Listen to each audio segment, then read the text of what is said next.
¿Qué está pasando acá? Ok, listo. Seguimos. Acá nos señala un fenómeno. Nos está diciendo que la curva de oferta se está contrayendo, o sea, se está yendo hacia la izquierda. ¿Y por qué puede suceder eso? Porque los costos de producción pueden elevarse. Y cuando se eleva un costo de producción, por ejemplo, porque la mano de obra sube, porque la materia prima también, etcétera, la cantidad ofrecida empieza a disminuir, pero manteniendo la misma demanda en su lugar, los precios finales suben por un tema de menor cantidad de unidades ofrecidas. ¿Y por qué? Porque uno de los factores de la producción, o dos, o tres, o cuatro, han subido. Sube los factores de la producción, sube los costos, disminuye la cantidad producida, dado una curva de demanda. Eso es lo que quiere decir esa gráfica. Para ir cerrando, no olviden que hay siempre en este tema de los costos afectan los precios, lo que se llama el principio de la demanda derivada. Significa que los costos y los precios están determinados finalmente por los consumidores. No, el empresario no es que el que paga, es el intermediario, el que paga es el consumidor. Si los consumidores dicen este producto va, ese producto se paga bien y tiene buenos sueldos y salarios, esa industria, esa empresa, todos los que concursan ahí. Pero si el consumidor dice, este producto no va, no me gusta, no nos gusta, entonces empieza a bajar los precios y por consiguiente los costos bajan y los costos, los ingresos de las personas participantes en esa cadena productiva también bajan. O sea, los que cubren los costos son los consumidores. Los que bajan los costos son los consumidores. Los que suben los costos son los consumidores.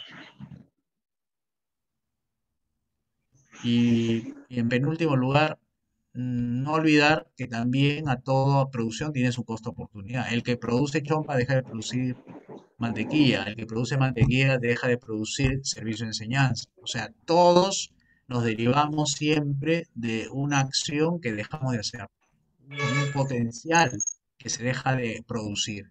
Y eso se hace en virtud a que uno descubre que en en ciertas especialidades uno es bueno en lo que hace, le es fácil hacer las cosas. Eso se dice, hacemos según el menor costo de oportunidad. Entonces, conclusiones para sacar líneas. Primero, la rentabilidad depende de tres cosas, precio, costo y valor. Valor es valor es la acción de valorización del consumidor y del productor. Siempre el valor debe exceder al precio para que se produzca la venta. Cuando el valor es menor que el precio, no hay venta. El precio, recuerden, el precio determina el costo. Y el costo se produce por efecto de la combinación de cuatro factores: materia prima, mano de obra, Ajá, capital y y talento tal, empresarial. talento empresarial. Entonces, finalmente, el precio es el que guía cuánto debe incurrirse en costos, cuánto es el valor que uno debe agregar al producto para que finalmente tenga salida. Los costos afectan los precios, porque ya sabemos que tienden a subir en la medida que los costos suben, porque llega un momento en que ya la empresa no puede seguir ocultando que los costos suben y se lo tiene que trasladar a los precios. Pero eso va a ocurrir siempre que el costo no sea un costo empresarial, sino sea un costo general. Porque una cosa es que tus costos suban como empresa y no quiere decir que todo el mundo lo va a subir porque sube el tuyo. Entonces, cuando a todo le ocurre lo mismo, es decir, es inevitable que el precio de la gasolina suba y por tanto afecte los costos de transporte, todas las empresas van a sufrir lo mismo, porque a todos les afectan los costos de transporte por igual, en el sentido que los precios del servicio de transporte se ve afectado por los costos del combustible. Ese transporte va a estar afectado por ello y por tanto se lo va a trasladar a los que se dedican a la producción y a la venta, a la comercialización. Pero eso es a nivel general, porque si tú no haces bien las cosas, puedes subir tu costo. Eso no significa que el resto le va a subir, no. Tú pierdes, ellos ganan. Otra lección que hemos sacado, amplias escalas de producción, es decir, aumenta los niveles de producción puedes reducir los costos unitarios. Siempre que veas que los costos bajen, siempre vas a tener a un consumidor contento y a un consumidor cada vez más rico, porque él aprovecha ese excedente, el sobrante, es decir, de lo que tú produces cada vez a menores costos, para que lo dedique a activar otras industrias. Y cuando hay eso, significa que estás teniendo un consumidor cada vez más empoderado desde el punto de vista económico. Y por último, costo-oportunidad se dice cuando dejas de obtener una acción por otra que la sustituye. ¿Y por qué lo sustituyes? Porque el que vas a obtener vale más de lo que vas a dejar de obtener por el otro, que es el sacrificado. Bien, al respecto, ¿tienen alguna pregunta? ¿Hasta ahora todo está claro?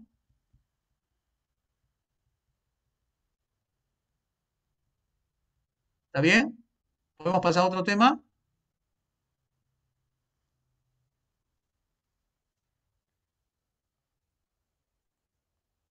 Ok, entonces nos vamos para adelante y vamos a generar otro tema, el tema de los monopolios y los oligopolios. Vamos a ver con los términos. Mercado competitivo es aquel mercado donde ninguno tiene privilegios, a diferencia de lo que te enseñan los libros textos de Parkin, de Pindic, de Mankey, de esos que son los neoclásicos, ¿no? Nosotros que somos más de la línea pro austriaca, pro public choice, pro institucionalistas, decimos que un mercado competitivo no es porque haya muchos, no, sino porque no hay ningún privilegio que impida a que pocos o muchos entren al mercado. ¿Ustedes sabían que hay mayor competencia entre dos gigantes que entre miles de participantes? Eso se dio, por ejemplo, en el mercado de la cerveza. Cuando antes de que pasara de Bacchus a SAP-Miller, hubo un momento en que se quedaron solos en el mercado, ¿no? Y bueno, ahí Indecopy metió la mano para evitar que eso, o sea, los monopolios no están prohibidos por ley, o sea, no es que una empresa esté prohibida. Lo que está prohibido son las prácticas anticompetitivas, eso es lo que dice Indecopy. Nosotros no le hacemos caso a Indecopy. Lo que hacemos es lo siguiente, mirar si ese mercado permite o no la entrada. Entonces, Zap Miller se enfrenta a Ambev Perú, o sea, una super fábrica de cervezas del Brasil, y metió varios productos, ¿no? Entre ellas Brahman, Bremen, no me acuerdo cuál era el nombre de la cerveza. Y dos gigantes, porque Zap Miller, que es un gigante de la Bacchus, que ahí entran los ingleses, compran, compite contra otro gigante que era la de los brasileros, la de Ambev Perú. Y empieza, el primero los trompicones, ¿no? O sea, no deja que Bacchus utilice las botellas Ambev, pero tenía que comprarse sus propias botellas los brasileros para entrar a vender cerveza. Ok, listo, ya. De una barrera de entrada, la primera que le pone la empresa esta, la Bacchus. Luego entra Ambev con sus propias botellas y empieza los productos. Lanza la de 500 mililitros. Y en ese tiempo eran botellas marrones altas, ¿no? Entonces entra con el primer producto Ambev. Le responde el competidor, en este caso Bacchus, con una parecida. No recuerdo el nombre porque eran productos. O sea, empiezan a guerrearse mutuamente. ¿Y sabe qué? ¿Ustedes creen que van a concertar precios? Porque normalmente si son dos hay esa tendencia. No, empezó a salir una propuesta, o sea, cada semana salían con una cerveza diferente, para que vean. Y los precios empezaban con la tendencia a bajar. O sea, no necesariamente tiene que haber más competencia, más competidores. A veces dos competidores fuertes se pueden dar duro en un ring de box y eso es intensidad de la competencia. Que a veces miles de competidores no te asegura una intensidad de la competencia. Eso lo pueden chequear en escritos de un economista que, que es un poco crítico de los neoclásicos. Y cuando me acuerdo el nombre se los digo, pero bien conocido era este economista. Le dice, la intensidad de la competencia no siempre viene determinado por el número de competidores, sino por las actitudes competitivas que tienen los competidores. Si quieren competir, le dan duro. ¿Por qué? Porque siempre los gigantes son fuertes, o sea, tienen esa tendencia a abarcar. Entonces, como hay otros gigantes, no le permite. Y entonces, como no le permite, y son varios millones que se está jugando, entonces, como gigante tiene posibilidad de ganar, ¿no es cierto? Entonces ahí entra pues la intensidad de la competencia. Eso lo dijo, pero ojalá que lo pueda encontrar por Google. Intensidad de la competencia. Pero bueno, entonces, mercado competitivo, en nuestro concepto, es ningún privilegio. En cambio, monopolio sí es un privilegio concedido, porque si existe una sola empresa, la pregunta es ¿por qué hay una sola? ¿Que hay algo que le impide? Sí, hay barreras de entrada. El gobierno por lo general pone. El caso aquí, la clásica eh, telefónica. ¿Por qué es una sola en línea fija? O sea, casi 98% del mercado de línea fija lo tiene Telefónica. Porque pagó 2.000 millones de dólares al gobierno de Fujimori en el año 94. Le compró el mercado, porque estaba incluido ahí el cerrar mercados. Pagó 2.000 millones y disfrutó del monopolio desde el 94 hasta el 99. Y después renunció a su monopolio. Ya había recuperado su inversión y todo eso. Los contratos ley. Si algo tiene razón Pedro Castillo es en los contratos ley. Esos son contratos que no lo puede tocar nadie. ¿Y qué hay dentro del contrato? Privilegios, barreras de entrada. Eso, por ejemplo, eso no se puede hacer en un mercado libre. No puedes reservar mercados para particulares. Por ejemplo, esto Sedapal es un monopolio estatal. Un monopolio estatal como Sedapal se da el lujo de tener dentro de su producción de agua puede tener 30% de desperdicio. O sea, se pierde agua al distribuir en 30%. ¿Qué es un monopsonio? Es un privilegio que se concede el gobierno a favor de una empresa u organización en la compra. En el anterior, Sedapal es en la venta. O sea, vende agua, vende servicios. Monopolio uno que vende a un mercado donde componen millones de personas, millones de limeños que compran agua a esta empresa del Estado. Aquí es al revés. El, el, el que compra es el que fija el precio. ENACO, por ejemplo. ENACO es una entidad del gobierno que compra hoja de coca a agricultor. Ahora, ¿compra todo el mercado? No, compra lo que puede, porque como ustedes saben, ese mercado de la hoja de coca es bastante grande. Bueno, el Brain es uno de ellos. El Brain es pura hoja de coca. O sea, la agricultura de hoja de coca es muy, muy, pero muy alta y poco es café, poco es cacao, papaya, es poquísimo. Entonces el ENACO trata de comprarle hoja de coca a los formales, no compra a los informales. Pero le compra, supongamos, de 100 toneladas, le compra 10 toneladas. O sea, hay 90 toneladas que nunca lo llega a comprar.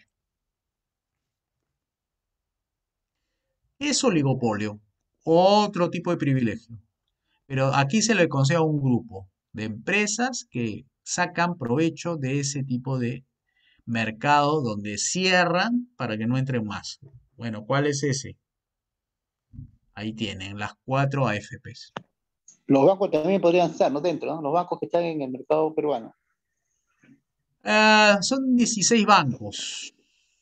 Pero son muy Sí, pocos. se dice que proporcionalmente pues es Claro, poco, ¿no? Es claro. poquísimo. Por ejemplo, Panamá tiene 4 Como- millones de habitantes. ¿Ya? Tiene Panamá. como 100 Y bancos no, tiene Panamá. tiene 66 Ah, bancos ya. privados. ¿ya? Claro, Entonces bastante. Panamá, siendo una economía de 4 millones, tiene 66 bancos y nosotros que somos 30 millones tenemos solamente 16 bancos, algo mal, pues está ocurriendo. Claro, claro. No, y para armar un banco es difícil. Te Es ponen 14 millones de muchos soles, ceros. para arrancar 14 millones de soles y una serie de regulaciones a cumplir. O sea, eso es otra ley, la ley de banco es una ley mala, por ejemplo, eso hay que derogar, Así es. porque eso le da privilegio a los que son millonarios. O sea, Rubén Barrante no puede poner su banco para su cuadra. Está reservado para un Dionisio Romero, por ejemplo. Mi cooperativa, voy a poner mi No, cooperativa. y eso, que tú te excusas de la cooperativa, porque tiene otras regulaciones, no es banca. Claro, Pero si fueras claro. banco, tú tendrías, en un mercado libre, tú tendrías el derecho a poner tu banco para tu cuadra, si comienzas con un capital de 1.000, 2.000 soles. Bueno, atenderás con tu casa, en la puerta de tu casa, ahí tus vecinos que te conocen confiarán en ti y dejarán el dinero, pero es de ahorro, ¿ah? Ujú, Una cosa es banco de ahorro y otra cosa es banco de inversión. Tú no puedes mezclar las dos. claro. Acá la ley permite hacer eso, que toda persona que ahorra le está dando los derechos de propiedad al que gestiona el banco, en este caso los dueños de los bancos que ponen un poco de capital, toman el dinero del público y lo prestan bajo riesgo. Y entonces para lavarse las manos, decir, bueno, me lo ha permitido la ley, ponen una superintendencia. ¿Qué Que se significa? supone la superintendencia ve el interés del público, ¿no? Bueno, esos son los defectos de la ley. La ley no permite la competencia, genera burocracia que lo controla. Tercero, une dos funciones cuando debe ser una nada más. O sea, si tú quieres arriesgar y ganar, porque una cosa es ahorrar, tú le tienes que pagar al banquero, estás asumiendo un servicio de custodia de tu dinero para no tenerlo en tu casa. Y otra cosa es arriesgar y ganar, que ese es el banco de inversión. Dice, mete tu dinero aquí, yo te pago una tasa de interés. En el primer caso, el de ahorro, no. El banco, tú le pagas al banco, que es diferente. Él te ahorra, él te lo custodia y lleva la contabilidad. Y tú le tienes que pagar al banquero, al ahorro. El banco de la inversión no. Es el banco asociado contigo. Tú le metes un capital, así como hacen los fondos mutuos, pues. Uno arriesga, mete ahí. Tienes renta variable, renta fija, renta mixta. Tienes varias modalidades. ¿Sí? Puede tu dinero, metes tus 1.000 dólares y puede ser que te dé más dinero de esos 1.000, como puede también bajar. Todo depende de las temporadas. Bueno, ese tipo de mercados actualmente es cerrado. Ahí tenemos un sistema, por eso hablan de sistema privado. Cuando hablan de sistema, ya inmediatamente tiene que venir de tu cabeza que todo sistema es un diseño. Y ya deja de ser mercado, pues, porque un diseño ya es algo premeditado, algo establecido, algo pensado, y eso viene diseño humano. Y como tal es falible y tiene sus defectos, ¿no? Porque es un mercado diseñado. Sistema le ponen normalmente los intervencionistas. Sistema privado de pensiones. Eso no es mercado, es un sistema. Es un compuesto de unidades orgánicas que toman decisiones entre sí y se vinculan a través de la norma, la ley mala, creando el sistema, ¿no? Oligopsonio es otro tipo de privilegio, pero se le otorga cuando un grupo de empresas compra a un mercado de la producción. Compra, ojo, oligopsonio y monopsonio se refiere a la posición de compra exclusiva. ¿Qué fue? ¿Qué dice la Lucía? ¿Vas a Por hablar con ella? ejemplo, No, ahorita, sino de que ahorita me este dijo caso, dos cosas que llegaron acá, personales, no lo sabía. acá, por ejemplo, en el caso de las leches, estas tres empresas, Laibe y Nestlé y Gloria, estas tres compran la leche fresca a los fongaleros, a los miles y miles de fongaleros que hay en el sur y en el norte. O sea, tres empresas se reparten la compra de miles de fongaleros. Fongaleros significa los que crían vacas lecheras. Bueno, ahí tienen tres empresas, nada más que son las que compran. Y pueden fijar, concertar precios para pagarle lo menos posible a los fongaleros. Eso es oligopsonio. Oligopsonio tiende a pagar menos y monopolio y oligopolio tiende a cobrar más. Estos pagan menos y los monopolios y los oligopolios tienden a cobrar más. Una cosa es vender y otra cosa es cobrar. Cobrar significa pagar, ¿no? O sea, cobrar significa yo pago por la leche, tu leche que me vende, yo te pago el menor precio. Eso hace el oligopsonio. ¿Dónde ganan? Como son los tres únicos compradores fuertes, fijan el precio más bajo posible. Y cuando se trata de oligopolio, se trata que tres empresas o cuatro, como las AFP, paguen o cobren altas comisiones. Por ejemplo, las AFP se caracterizan principalmente por cobrar altas comisiones por gestionar tu dinero. Entonces ahí viene la queja del público, dice. Encima que me pagan poca pensión, me cobran mucho por las comisiones. Así es. Cuando se trata de los oligopolios, siempre te cobran altas comisiones. Ese es su servicio. Y cuando se trata de oligopsonio, son los que pagan los precios más bajos posibles. Ideal, la IBE compra leche a los, digamos, a productores peruanos, pero le pagan un poco menos de lo que hubiese sido, ¿no? ¿Alguna pregunta al respecto?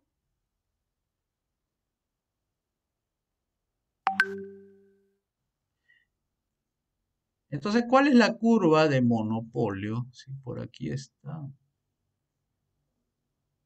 Una curva de monopolio es así, dependiente casi positivo, o sea, casi perpendicular, casi 90 grados. Lo que quiere decir que aquí lo que hace que tengas un monopolio son dos condiciones. Primero, el producto es insustituible.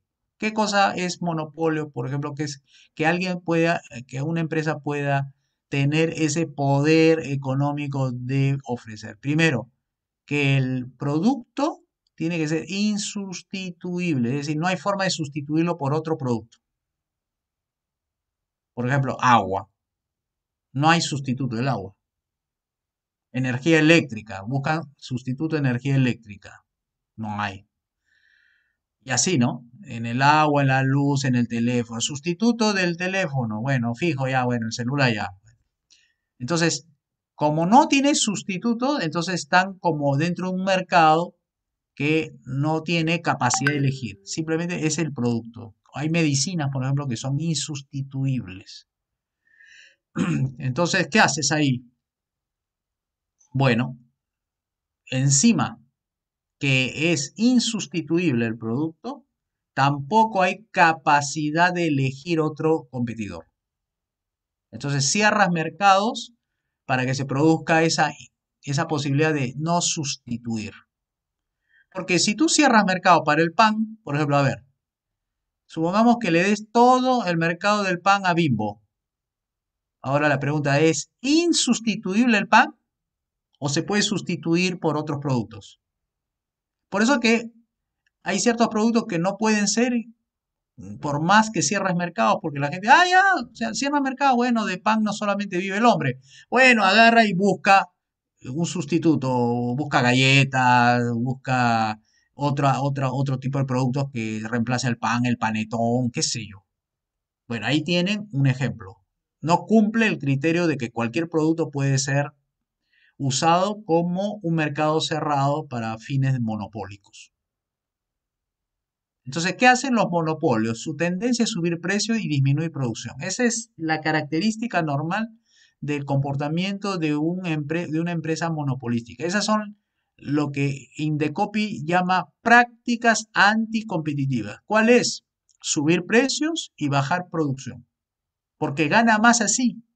¿Y por qué gana más así? Porque la curva de demanda que ustedes ven, esa D, dice que es una curva de manera inelástica. ¿Qué es inelástica? Es insensible a cualquier cambio en los precios. ¿Y qué es la insensibilidad? Es aquel producto que no tiene sustituto. Sube el precio, no puedes renunciar al agua. Sube el precio de ciertas medicinas, no puedes reemplazar por otra medicina. Sube el precio de la energía, no puedes sustituir la energía por otro tipo de energía. O sea, ciertos mercados no pueden ser sustitutos con otros productos y se dice que ese mercado tiene una curva de demanda de corte inelástico. A pesar que suben los precios, las cantidades no caen tan fuertemente. Cosa distinta es con las curvas de demanda de los mercados libres, donde no hay monopolios, no hay esos oligopolios, oligopsonios, etc. ¿Y cómo es la curva? No es vertical, es horizontal. Entonces, ¿qué señala eso? Que habiendo un pequeño cambio en el precio, puede subir tremendamente las ventas, como puede caer también las ventas, pero de forma tremenda. ¿Cuál es el ejemplo que pusimos? El del carro ese Touring, el que apenas bajó en 60% el precio, las ventas se dispararon en 9000%. Por ejemplo, ese bien se llama elástico. Lo contrario de inelástico es elástico. ¿Qué es elástico? Es sensible a cualquier cambio de los precios. Esos son los mercados competitivos. Trata de subir precios y vas a ver cómo tus clientes se te van. En los monopolios, sube el precio, no se te pueden ir así nomás. Por eso ganan mucho los monopolios. Se esfuerzan poco y ganan mucho. Entonces, la conclusión en este tema de los monopolios es la siguiente. Lo que algunos llaman monopolios, es decir, tipo Apple, no es en realidad posible con ley, porque eso tiene más una característica tecnológica, es propio del producto. El producto es difícil de producirlo con esas características de los iPhone, por ejemplo. ¿Quién establece los monopolios? Aunque la palabra monopolio está mal empleada, pero solamente lo dejo ahí como un ejemplo de que Apple en realidad se llama liderazgo empresarial. O sea, la palabra técnica es liderazgo, no es monopolio. Recuerden que son ventajas concedidas desde los gobiernos. O sea, que exista una empresa en un mercado libre va a ser siempre y condicionante a que los consumidores sean los que escogen que sea uno, no el gobierno con sus leyes. Entonces, si en caso hay en el mercado alguna barrera, va a ser seguramente por algunas leyes como patentes, marcas, derecho de autor, barrera antidumping y cosas parecidas, ¿no? Los comportamientos típicos de un monopolio, oligopsonio, monopsonio, etcétera, es ganan más por precio que por volumen producido y vendido. Esa es la lección final. Bien, al respecto, ¿tienen preguntas para dejarlo ahí? Y nos vemos la próxima semana. ¿Quedó todo claro?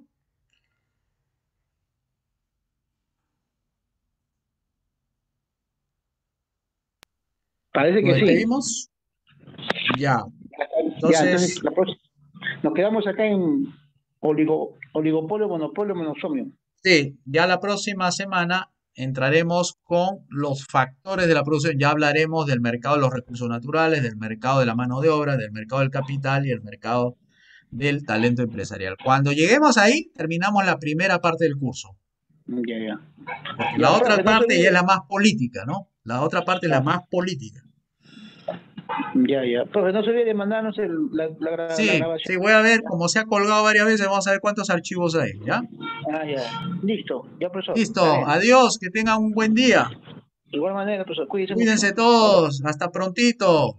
Nos Nos vemos. vemos Chao, la profe. próxima semana. Muchas gracias a todos por estar aquí. Ya, Chao. profe. Hasta luego, profesor. Hasta luego a todos. Muchas gracias. Nos vemos. Adiós.